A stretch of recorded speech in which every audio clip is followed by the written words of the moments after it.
Ladies and gentlemen, welcome to the NerdSammich Podcast thing, previously known as the lunch special. I'm recording this at night, so it being during a lunch special makes no sense at all. It is, I don't know, I just wanted to do something kind of podcasty. I haven't done it in a while. This is going to be a little bit less freeform than what my normal commentaries is going to be about. I'm going to actually have a topic list in which I'm going to talk about things, and I'm going to talk to you guys about it, and let's see where we go from here. The gaming season is in bloom right now, with the horizon of games coming out. Fallout 4 has been released, and I've seen pretty good reception of it, and it's the modding community is already making some pretty good mods. I will talk about one of the mods whenever I reach my next section of the video of this podcast, and I will talk about that in a little bit. Just Cause 3 is out now, and I've actually seen, I played Just Cause 2 and I really liked it a lot. It was a lot of fun, a lot of explosions, a lot of cool things, and it was really cool and I enjoyed it. And, kind of excited to see where it takes from here, because I really didn't know they were making it, honestly, because like I was out of the loop, you know.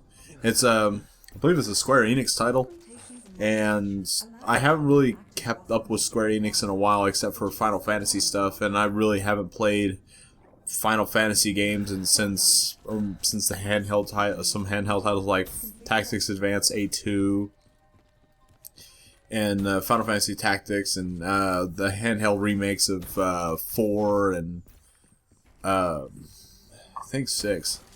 No, I didn't play the remake of 6, but I played 6, and of course Final Fantasy 7 and everything like that, and all those PlayStation titles. And it seems like it's getting some good reception as well, and I think games like Just Cause 3 is just kind of the games like the industry really needs. Is those is just like balls out all kind of fun titles that just kind of just senseless violence. I know that's kind of odd to say because I'm not really for senseless violence in real life, but like video games that are just like senseless violence, explosions, and all kinds of cool stuff that just it creates an atmosphere within its violence. I think that's really cool. Another game that is just released today was Rainbow Six Siege.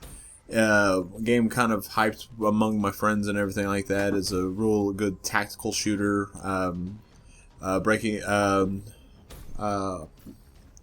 One team versus team sieging, where one defends a post by fortifying positions, fortifying walls, windows, doors, and everything like that, setting traps and everything like that for an infiltration team to come in to take down their traps, their fortifications, break in, disarming bombs, all kinds of cool stuff. And I'm kind of looking forward to playing it. It is on my list of games to play along with Fallout 4 and Just Cause 3. And that's just really, I just really wanted to talk about those games. Obviously, one of the biggest news that's come out of gaming in a little while was the introduction of Cloud into Smash. And I'm one of those people, if you've seen the reaction videos of people just like cussing and screaming and everything like that, that was me when I saw that. I wish I could have recorded it, put it on YouTube. Million view video guaranteed, I think. Well, not. People don't even know who I am, so I may have gotten like 5 views. Whatever. And it brings up an interesting question of, since Sakurai had gotten Cloud for Smash, how far is his reach within the gaming industry? Because we're supposed to get one more Smash Direct before the end of the year, and it's going to be the last Smash Direct, so we presume that it's going to have the results of the Smash ballot on there. But a lot of people were putting a lot of titles, a lot of characters on there from titles on like all over the gaming industry. I think Goku was on there, which he's not a video game character technically. He's a manga character, which that'd be cool if they had it, but we don't know how far his reach is, who all he's communicated with, who he can get in contact with to create these things. One of the things that I immediately saw whenever the Smash Bell went up over 6 months ago was that I wanted to see Banjo-Kazooie back in there. I'm one of those people who's like Banjo-Kazooie for Smash because he was originally on a Nintendo platform. And Phil Spencer, head of Microsoft, head of Xbox Gaming, said that if Banjo-Kazooie was chosen, there would be no problem in putting in Banjo-Kazooie because he'd be like, yes, we would love to see Banjo-Kazooie in Smash. And I think that's kind of cool, but we should... I know some popular characters on there were Shovel Knight. I think Shantae was on there. A whole bunch of indie game titles that have appeared on Nintendo consoles. I think Yacht Club was all for Shovel Knight. Way Forward was for Shantae. A lot of those, let's put our characters in Smash because Smash is the go-to game for cross-branding of many video game titles. Even though most of them are just Nintendo titles, but it's just one of the best amalgamations of many video game characters in one video game. And a lot of people would love to see their titles within Smash, just because, one, it's just a really cool game and a good series, and two, hey, what better way to get your branding out than to put your name onto another console? Which is why one thing I'd like to see Banjo-Kazooie, because I think he'd be a good character. Two, Microsoft has always been somewhat supportive of Nintendo, have never been down on Nintendo in the last few years, at least that I've seen. It even goes far back whenever the reveal of the PlayStation 3 and the Xbox 360 was coming around, that whenever the price point for the PS3 was revealed to be $600 or something, that Microsoft in their press conference says, hey, with the price point of the PS4 or PS3, for the price of that, you can own a Xbox 360 and a Wii console and just have more games. And I thought that was kind of cool. They've been unofficial supportive, and they've never really been that kind of company to attack Nintendo. They've always been somewhat supportive and respectful of the community of and the company of Nintendo, because they're just kind of the grandfathers of gaming at this point. Just well-deserved respect. And so hopefully whenever the Smash Ballot comes out, we'll see how far Sakurai's reach can go across many companies to get new characters. One, though, I do have to say I don't want to see Wolf back in the game because we don't need any more clone characters. Two, if Cloud is in the game, we saw the trailer, we didn't get a real good breakdown of his moves. Hopefully none of his moves are a counter, because there's honestly an oversaturation of counter characters inside the game, such as Marth, Lucina, Little Mac, Shulk, Greninja, all of them. They're just too many counter characters. I hope his design is great and everything, and hopefully the characters that they do choose to put into Smash are characters that are unique and bring a new fresh flavor to the table when it comes to choice of characters, and that they're all fun to play, they're well balanced, they can be competitive, and hopefully maybe we'll even see a patch come out with the release that actually buffs some of the characters in the game. Because my favorite character right now that I play in Smash is Ganondorf. He's not very competitive. He's my best character, I think, because I just play him an awful lot. I know some of his ins and outs, and I know him better than most characters, and more subtle techniques that he has than any other characters, just because I play him more than anybody else when I play. And hopefully we'll see something. Smash Directs is this month, and I would believe that when the Smash Direct comes out and they announce all the characters, the new stages, the new Mii costumes, that they'll release it the day of, because that's just how they've been releasing DLC every time. Is like, as soon as they announce it, they release it, which was really weird about Cloud, because they didn't release him whenever they announced him. And so this is going to be the end of this section. The section that I'm coming up to is my anime news. I am a big anime fan. I've been a big anime fan all my life. There's a couple things that I would like to touch on talking about anime. I have been watching One Punch Man. It is probably one of the new popular animes, and I really enjoy it. It is a high action anime. It's got a little bit of heart to it, but it's I love the anime so much. I'm thinking about cosplaying One Punch Man next year at Comic-Con when it comes around in my area. And so that means shaving my head, shaving all my facial hair, except for my eyebrows. I'm not shaving my eyebrows. That's just dumb. Putting on a yellow jumpsuit, white cape, some red gloves, red boots, and going and just having a lot of fun. Hopefully people will know who I am when I dress up as him, because mostly I want to talk about the anime. It's just really good. Like, the writing is really good. I mean, it's not a terribly deep anime. The character Saitama, who is One Punch Man, if you could see my air quotes, is he's essentially a guy who was going to a job interview and says, "Man, I'd just rather be a hero instead." And then he started strength training, and then in the course of strength training, he loses his hair, but the strength training makes him nearly invincible. At least from what I've seen, he hasn't really been beaten. He's taken down monsters in which higher class heroes, which have class of heroes, because they're all like ranked on their powers and everything like that, based on their intelligence and strength. And he surpassed everybody in the strength category by far.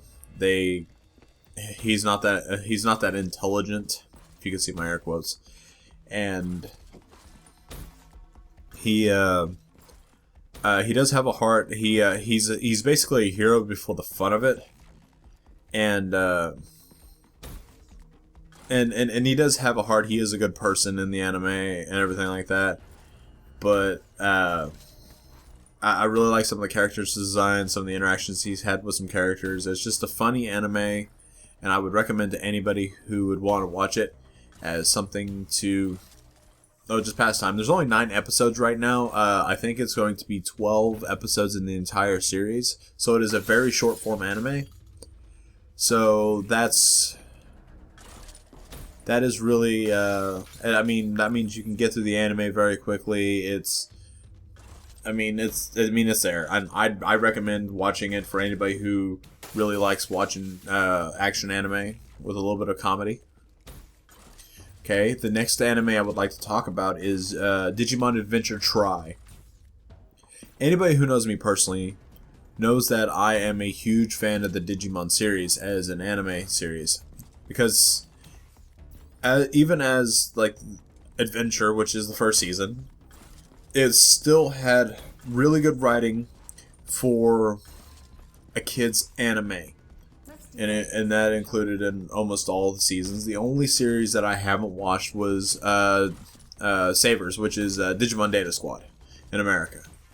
And I watched like the first couple episodes, and I thought it was cool, but I haven't got to watch it. So I need to sit down and watch it, because I'm such a fan of the series, and it would be a disservice to myself not to watch that series and not have an opinion about it, because a lot of people will tell me, "Hey, what's your favorite series?" And I would immediately go Tamers or Frontier, which is season 3 and 4 respectively. And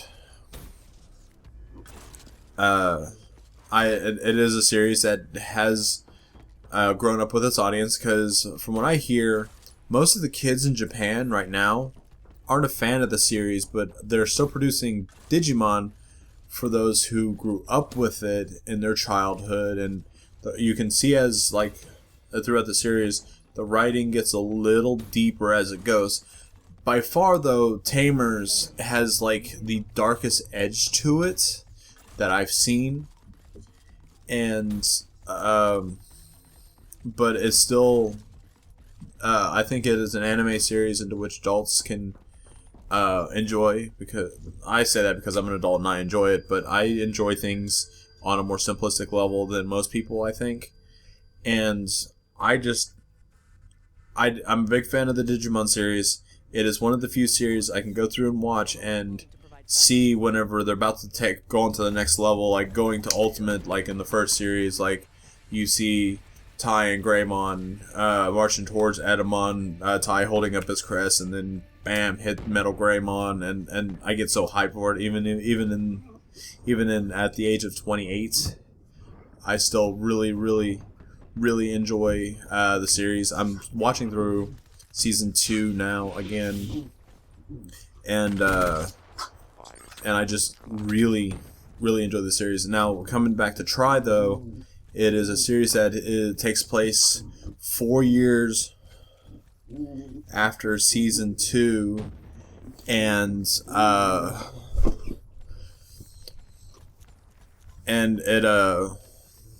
it has a different feel to it than the rest of the series, because you can see the teenage drama between Tai and all of his other the Digidestined, and he is just having troubles in life. I mean, he's attracted to Sora. He's trying to date Sora. I don't think he knows that Sora and Matt are a thing, but Sora's trying to please both him and Matt and or Yamato in Japan. And the world is being ravaged by Digimon leaking through from the digital world into the real world, and right now there's only 4 episodes out. There's supposed to be 4 movies, which are going to be broken up into 6 episodes apiece. So we're only 2/3 into the way through the first movie, if you can see my air quotes. That's gonna be a catchphrase, I swear. And like, I do have some nitpicks about it, because, okay, like, I grew up watching Digimon, I seen the Digivolution animations and everything like that, but in Digimon Try, I feel the Digivolution animations are too drawn out. They're kind of bland, and they're not very to the point, really. And in the I mean, you only get to see them digivolve to Champion, and you've seen all of them digivolve into Champion, and Gatomon's automatically a champion at all times, but you don't get to see them go Ultimate. You don't see the actual animations to Digivolution Ultimate, but you do see the Ultimates and the Megas, and then Omnimon, or Omegamon, for the Japanese crowd out there. And the action's real good. The plot's really good. The pacing is somewhat off for a Digimon series. Like, you see 2 battles within the first 4 episodes, but like the second battle doesn't happen until the end of the 4th episode or so, and it's just kind of drawn out. And well, actually, I need to get back to the point I made back in my first section, that Fallout 4 had an interesting mod. And that mod is, there is a One Punch Man mod for Fallout for PC. And makes me want to get it for PC and get that mod and just go around punching people to death. You just kill everything in one punch. And that is, that's a really cool mod. I'm going to go into a little bit of random stuff topic. Upcoming games, though, coming out. Plants vs. Zombies Garden Warfare 2 is getting ready to come out. I was a real big over the first Garden Warfare, and they've added some new zombies and plants that just seemed really cool. Kind of hyped for that. Overall, gaming season, I think, is going well. And that we do have some good games looking to come out, and I don't know. It's gonna be.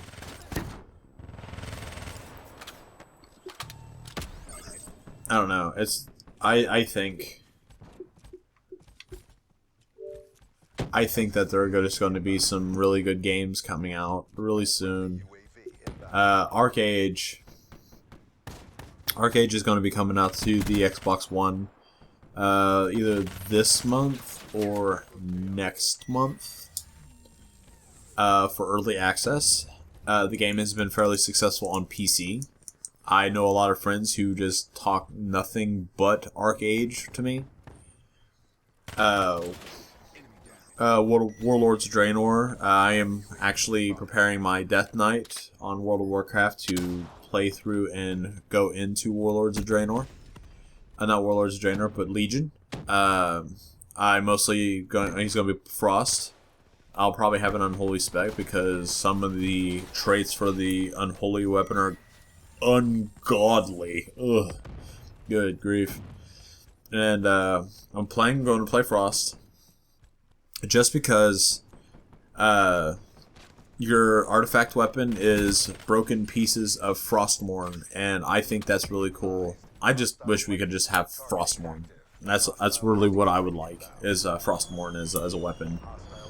And that's kind of what I'm looking for on that. Hopefully we'll see how One Punch Man ends by the end of this 12th episode. Hopefully we get some new episodes of Digimon Try and see how that ends. I'm not going to really ruin anything but on storyline, but there was it ended on a fight that I'd wanted to see a long time in the Digimon series for a while. And hopefully we get a really good anime coming over during the winter. It's time to be cozy and curl up next to my computer and watch anime on my computer while I play video games such as Call of Duty and hopefully Battlefront soon and Fallout and all those good games, and hopefully that we get to actually enjoy games. And as I've said for a long time, right now is a great time to be a gamer because we've got a lot of things coming out, whether you're a PC player, whether you're a console player, Xbox, PS4, Wii U. It's just a really good time to be that gamer, and to which, if you've got cash flow, you've probably got a new game you could play. And on a random side note, Games for Gold this month. I'm paying $10 a month right now just regularly to be online, and I get all my games for gold. I'm getting like 5 games a month for free. Man, I'm so happy. Couple games I've never played before, but I'm going to be playing those and giving a point of view on those. I probably need to bring back my Games for Gold showcase to just start playing games and kind of give like a 30-minute gameplay demo of the games and just give impressions of the games if I haven't played them before. Well, this has been I think I'm going to call it the NerdSammich Podcast, and hopefully I'd like not to be the only one on this cast forever, but if it is, I think I'll be fine. And if you guys like this and made it to the end of this video, give a thumbs up and a comment down below to give me your opinion on what you thought about this podcast, what you would like me to talk about in future podcasts, how you like my format. If there's anything you would think I could do to improve on the format. And I think this has been a good time. This has been Chicken Sandwich. I will catch you in the next video, and thank you for watching.